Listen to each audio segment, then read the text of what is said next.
అక్షయ గోపి తరుణ్ రాము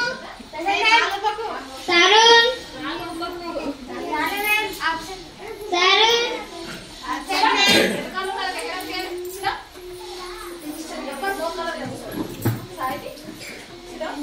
రాము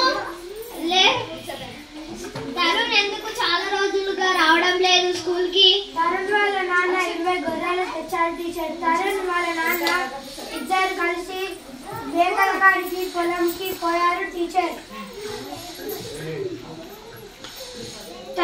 తరుణ్ వాళ్ళ నాన్న 20 గొర్రెలు తెచ్చారు టీచర్. తరుణ్ వాళ్ళ నాన్న ఇద్దరు గొర్రెల కాడికి చేనుకు పోయారు టీచర్. బడికి పంపక తరుణ్తో పని చేపిస్తున్నారు టీచర్. అయ్యో వాళ్ళ నాన్న అలా చేశాడా? తరుణ్ చాలా బాగా చదువుతాడు కదా. నేను ఫోన్ చేస్తే కూడా లిఫ్ట్ చేయడం లేదు. వెళ్ళి తరుణ్ని వాళ్ళ నాన్నని పిలుచుకొని రా. గోపి గోపి వెళ్ళి తరుణ్ని వాళ్ళ నాన్నను పిలుచుకొని రా.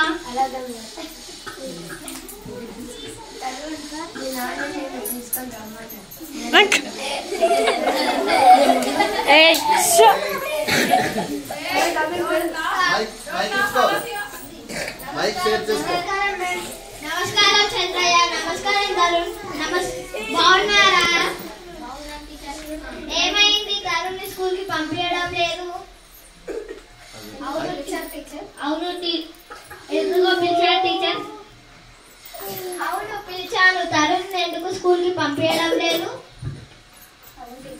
అవును టీచర్, నేను మొన్న మా బిడ్డకు పెళ్లి చేసి అప్పుడు చేశాను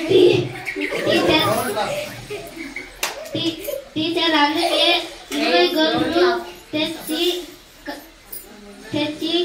తరుణ్ నేను గొర్రెలు కాస్తున్నాము టీచర్. గొర్రెలు అమ్మి అప్పు తీరుస్తాం టీచర్. అయ్యో చంద్రయ్య, నువ్వు ఇప్పటి గురించి ఆలోచించావు, వారి భవిష్యత్ గురించి ఆలోచించలేవు. వాడు రేపు కలెక్టర్ అయ్యి ఇలాంటి అప్పులు తీరుస్తాడు. అలా చేయడం తప్పు.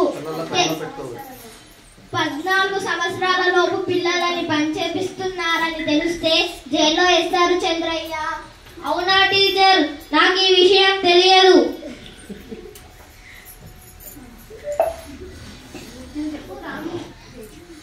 రామును టీచర్, నాకు చదువు అంటే చాలా ఇష్టం, కానీ మా నాన్న ఇలా చేశాడు. సరే టీచర్ అమ్మా, నేను ఇప్పటి గురించి ఆలోచించలేదు. వాడి భవిష్యత్తు గురించి ఆలోచించలేదు.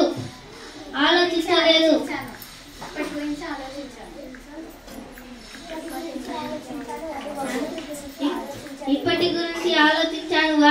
వాడి భవిష్యత్తు గురించి ఆలోచించలేదు టీచర్. ఇప్పటి నుంచి తరుణ్ని బడికి పంపిస్తాను టీచర్. సరే చంద్రయ్య, మంచి నిర్ణయం తీసుకున్నా. తరుణ్, నువ్వు రేపటి నుంచి రోజు స్కూల్ కి రా. సరే మేడం.